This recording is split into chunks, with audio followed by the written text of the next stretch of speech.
అందరికీ నమస్కారం. Welcome to big team. మనం ఎన్నో ఘరానా మోసాలను చూస్తుంటాం, కానీ వెహికల్స్ మీద టైర్ల మీద జరిగే మోసాలను చూసామా అంటే అవి వేల సంఖ్యలో ఉన్నాయని చెప్పొచ్చు. మరి అసలు వీటికి సంబంధించి అంటే టైర్లు ఏంటి, వెహికల్స్ ఏంటి అంటున్నారని షాక్ అవుతున్నారేమో. నిజంగానే ఏదైనా సరే మెకానిక్ షాప్ దగ్గరికి వెళ్ళి ఒక టైర్ కానీ ఒక వెహికల్ కానీ ఇస్తే వాళ్ళు చేస్తున్న మోసం, దానివల్ల బాధితులు వేల సంఖ్యలో ఉన్నారు. మరి వాటికి సంబంధించి ఇప్పుడు మనతో పాటు మాట్లాడడానికి సీనియర్ అడ్వకేట్ ఉదయకాంత్ గారు మనతో పాటు ఉన్నారు. వారితో మాట్లాడదాం. నమస్తే సార్. నమస్కారం సార్, వెహికల్కి ఏదైనా చిన్న డ్యామేజ్ అయినా కూడా వేలల్లో ఖర్చు అవుతుంది అనేది వాస్తవం అనుకోవాలి, అంటే ఇప్పుడు జరుగుతున్న సిచ్యువేషన్కి సంబంధించి. ఎందుకంటే ఒక చిన్న టైర్ పంచర్ అవుతేనే 8,000, 9,000, 7,000 తీసుకుంటున్న పరిస్థితి. అసలు ఎందుకు అలా జరుగుతుందంటారు? ఒకటి అంటే టైర్ పంచర్ అయితే 8,000-9,000 కాదమ్మా, ఒకదానికి ఒకటి లింకప్ చేస్తూ ఉన్నారు ఈ రోజులలో. అంటే it's not only for the small thing. అంటే కొన్నిసార్లు ఇక్కడ మనం గమనిస్తూ ఉంటాం, రోడ్ల మీద వెళ్తుంటే పంచర్ అవుతుంది. పంచర్ కాగానే వెంటనే మనం ఇంకోటి గమనిస్తే ఏంటి తెలుసా, నెక్స్ట్ వెళ్ళిన పక్కనే ఒక షాప్ ఉంటుంది. ఎందుకు జరిగిందిరా ఇదని చెప్పేసి మనం ఎవరు అనుకోం. కాకపోతే అబ్బా ఎంత లక్కీగా మనం పంచర్ కాగానే దేవుడు అదృష్టం బాగుంది, భగవంతుడు అక్కడ మన గురించి ఒక షాప్ ఓపెన్ చేసి పెట్టినాడు అనుకుంటాం. అనుకొని మనం వెంటనే వెళ్తాం, అక్కడికి వెళ్ళి పంచర్ చేయించుకొని వెళ్ళిపోతాం హ్యాపీగా. కానీ ఎట్లా జరుగుతుందంటే అంటే చిన్న వ్యాపారాలను మనం టార్గెట్ చేస్తున్నది కాదు, కానీ చిన్న చిన్న ఇన్సిడెంట్స్ మనం మెంటల్గా మనల్ని ఎంత ట్రామాకు గురి చేస్తుంది, మనల్ని ఎంత ఇబ్బంది పెడుతుంది అన్నది ఇటువంటి సిచ్యువేషన్స్లో మనం అర్థం చేసుకోవచ్చు. మనం గమనించాల్సిన విషయాలు ఏంటంటే, ఎక్కడైతే పంచర్ షాప్స్ ఉంటే వాళ్ళ చుట్టుపరిసల ప్రాంతాలలో మొలలు వేయడం కానీ, లేదంటే కనుక ఈ స్క్రూస్ నట్స్ ఉంటాయి కదా చిన్నవి, అవి పడేయడం కానీ చేస్తూ ఉంటారు. చేసిన తర్వాత చేసినప్పుడు ఏమవుతుందంటే అవి పంచర్ అవుతాయి. పంచర్ అయిన కొంచెం దూరం వెళ్ళగానే ఆ ట్యూబ్లెస్ టైర్స్ అయితే పర్వాలేదు, ఈ ట్యూబ్ టైర్స్ ఏవైతున్నాయో వాటికి బాగా ఎఫెక్ట్ అవుతుంది. అవి వన్స్ ఒకసారి పంచర్ కాగానే కొంచెం దూరం మనము రబ్ చేసి తీసుకెళ్తాం కదా డ్రైవ్ చేసి, ఇమీడియట్గా రోడ్ మీద మనం టైర్స్ మార్చాం కదమ్మా. సో కాకపోతే అటువంటి సిచ్యుయేషన్స్లో వీళ్ళు ఏమవుతున్నాయి, ట్యూబ్ కట్ అవ్వడము, ట్యూబ్స్తో టైర్స్ కట్టడం, టైర్స్ కట్ కావడంతో పాటు బిల్స్, మీరు అన్నట్టున్నట్టుగా బిల్స్ పెరిగిపోతూ ఉన్నాయి. ఏదో ఒక అర్జెంట్ పని ఉంటుంది, ఆ టైంలో ఇలా పంచర్ అవ్వటం, పక్కనే పంచర్ షాప్ ఉండటం, ఇదంతా కూడా ఒక అదృష్టంగా ఉంటుంది. కానీ వాడు చేసే బిల్లు, వాడు మాట్లాడే విధానం, మళ్ళీ 2-3 చోట్ల ఇది రబ్బయిందని చెప్పటం, ఇదంతా విని అసలు వాడు కూడా జీర్ణించుకోలేకపోతూ ఉండొచ్చు. నో అదేంటంటే ఇంకా అక్కడికి వచ్చిన తర్వాత ఆ టైర్ మొత్తం డ్యామేజ్ అయిపోతుందమ్మా. ఈరోజు టైర్స్ల కాస్ట్ కూడా 5, 6, 7, 8,000, 10,000 అట్లా ఉంటా ఉన్నది కదా. టైర్స్ వన్స్ పంచర్ అయిన తర్వాత ట్యూబ్తో పాటు టైర్ కూడా రప్చర్ అవుతుంది కదా. వన్స్ అది మూమెంట్ తీసుకుంటుంది, వెహికల్ వెళ్ళిపోతూ ఉంటుంది, సో రప్చర్ అవుతుంది. ఇదంతా కూడా టైర్స్ కంపెనీస్ వాళ్ళ యొక్క అంటే బిజినెస్ పెంచుకోవడానికి స్ట్రాటజీ ప్లే చేస్తుంటారు. నియర్ బైయే వాడు డీలర్ ఉంటారు, ఆ డీలరు ఒక ఏజెంట్ని కూడా పెట్టుకుంటాడు. ఆడ పెట్టుకొని వానికో పంచర్ షాప్ పెట్టిస్తాడు. వన్స్ ఈ టైరు ఇక ట్యూబ్ బొంగనే అక్కడ నుంచి వీడు మళ్ళీ ట్యూబ్ అయిందని చెప్పి కొత్తగా అదొక బిజినెస్. టైర్ రప్చర్ అయింది, టైర్ పాడైపోయింది అనగానే మళ్ళీ ఏమవుతుంది, వెంటనే టైర్ షాప్ అని బిజినెస్. అంటే బిగ్ ప్లేయర్స్ ఎప్పుడైతే ఉంటారో వాళ్ళంతా కూడా ఈ చిన్న చిన్న అంటే వ్యాపారస్తులను, చిరు వ్యాపారస్తులను రోడ్డు మీద పెట్టేసి వాళ్ళ యొక్క బిజినెస్ను వ్యాపించుకోవడానికి అని చెప్పేసి ఒక స్మాల్ ట్రిక్స్ ప్లే చేస్తారు. సో కాబట్టి దీనికి పెద్ద ఎగ్జంప్షన్స్ ఏమైనా ఉన్నాయంటే ఎగ్జంప్షన్స్ ఏమీ లేవు. But when ever we drive a car we should be very careful. Once చిన్న పంచర్ అయిందంటే పక్కనే వెహికల్ ఆపేసుకొని మనమే స్టెప్ని మార్చుకుంటే పర్లేదు, లేదు కాదని డ్రైవ్ చేసుకుంటూ వెళ్తే మీరు అన్నట్లుగా వేలకు చాలా మంది ఈ చిక్కులో పడుతున్నారని చెప్పొచ్చు. ముఖ్యంగా సారీ టు సే దిస్, మీరు కూడా ఈ చిక్కులో పడ్డారు, ఎందుకంటే మీరు కూడా అది అనుభవం అయింది కాబట్టి. అసలు ఏం జరిగింది సార్ అది? అంటే నా కారు విషయంలో స్కోడా అంటే మనము మామూలుగా చెప్పాలంటమ్మా, when we buy luxury cars దాని మెయింటెనెన్స్ కూడా అట్లనే ఉంటాయి.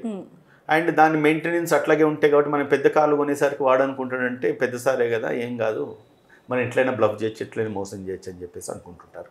సో అటువంటి సిచ్యుయేషన్స్లో ఏం జరిగిందంటే, మన కారు కొన్నప్పుడే వాళ్ళు స్కోడా అది ఫాల్స్ ప్రామిసెస్ చేసుకుంటా మైలేజ్ ఎక్కువ వస్తాయని చెప్పి అమ్మిండు. ఫస్ట్ ఆఫ్ ఆల్ అది అసలు మైలేజ్ రాదు. స్కోడా స్లాబ్ అనేది పెట్రోల్ కార్, అసలు మైలేజ్ రాదు, దాన్ని కూడా కొనద్దు. నేను కొన్న తర్వాత తెలియలేదు నా in terms of power car కనంటే బాగానే ఉంటుంది, అందులో ఏమాత్రం లగ్జరీ అంటే బాగానే ఉంటుంది, కానీ మైలేజ్ రాదు ఒకటి.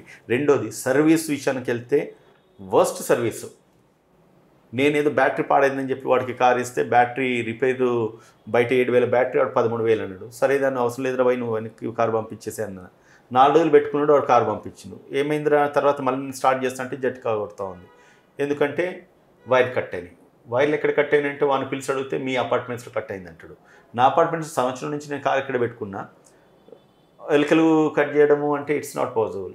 తర్వాత నేను కొంచెం టెక్నికల్గా వాళ్ళ డ్రైవర్ ఎవరైతే నాకు వెహికల్ తీసుకొచ్చిండో, ఫస్ట్ టైం తీసుకుపోయిన డ్రైవర్ మన సెకండ్ టైం తెచ్చిండే, వాడిని అడిగిన ఏమైంద్ర బాబు అంటే నాకు అదే జట్కా కొడుతుంది, మా షోరూంలో చెప్పినాను సార్ నేను సర్వీస్ స్టేషన్లో, వాళ్ళు పట్టించుకోలేదు, తీసుకొచ్చి పెట్టమని పెట్టినాను. దాన్ని బట్టి అర్థమైంది అక్కడే వాడు ఎలుకలు కొట్టినాయి. అంటే సనత్ నగర్ మహావీర్ స్కోడా షోరూంలో ఎలుకలు వాళ్ళు పెంచి పోషిస్తున్నారు, అవి వచ్చి మన కారును ఎలుకలకు వైర్లు కొట్టేస్తాయి. వాడు మళ్ళీ నాకే 6,500 రూపాయలు బిల్ అయింది కట్టమని చెప్పి పంపించాను. నేను పిచ్చోనేమో కడతానేమో అనుకున్నాను, కానీ వాడిని డ్రైవర్ని ఎంక్వైరీ చేసేసరికి వాడు దొరికిపోయాడు దొంగ.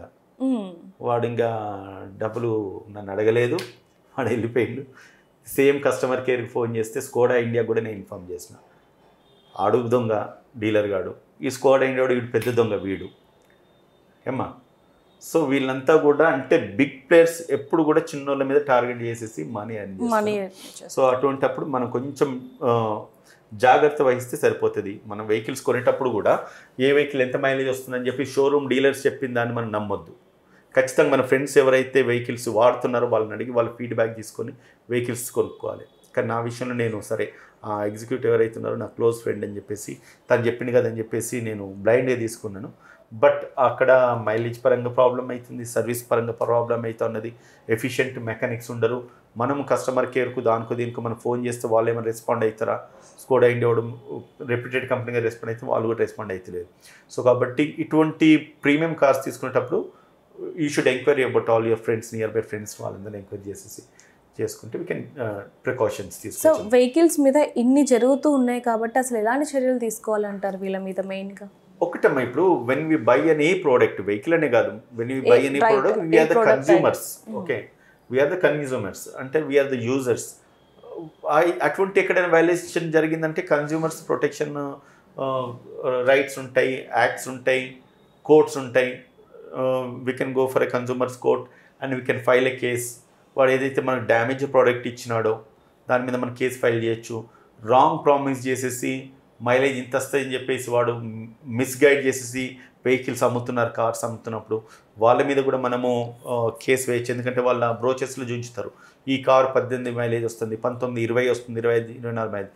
తీరాడు కొనుక్కొని రోడ్డు మీద తిరుగుతూ ఉంటే వానికి 7, 5, 6 మైలేజ్ వస్తూ ఉన్నప్పుడు దాన్ని మనం టెక్నికల్గా ఎస్టాబ్లిష్ చేయగలిగితే సర్టన్లీ వాళ్ళ మీద మనము కేసు ఫైల్ చేసేసి కన్జ్యూమర్స్ ప్రొటెక్షన్ యాక్ట్ కింద కూడా మనం కేసు ఫైల్ చేసి వాళ్ళ మీద compensation, damages, civil and criminal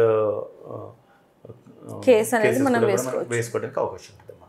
కానీ నిజంగా సార్ చాలామంది ప్రజలు అయితే అచ్చులో పడుతున్నారని చెప్పొచ్చు. నిజంగానే ఈ వీడియో చాలామంది కూడా రీచ్ అవుతుందని నేను కోరుకుంటున్నాను sir. Thank you so much. So చూసారు కదా వెహికల్స్ వల్ల ఎంతమంది మోసపోతున్నారు, ఎంతమంది మోసం చేస్తున్నారు అనేది. ఎక్కడైనా సరే మీకు రోడ్డు మీద నైట్ టైంలో ఎక్కువగా ఈ ఇష్యూస్ జరుగుతున్నాయి అనేది కూడా మనకి వెలుగులోకి వచ్చింది. కాబట్టి జాగ్రత్తగా ఉండండి. ఎవరైనా సరే ఈ ఉచ్చులో పడితే ఖచ్చితంగా పోలీస్ స్టేషన్కి మాత్రం వెళ్ళండి. ఎందుకంటే ఇదంతా కూడా ఒక చైన్ సిస్టమ్ కాబట్టి మీరు కూడా ఇందులో బాధితులు ఉంటే కింద కామెంట్ చేయండి. For more videos like this, subscribe Big TV channel.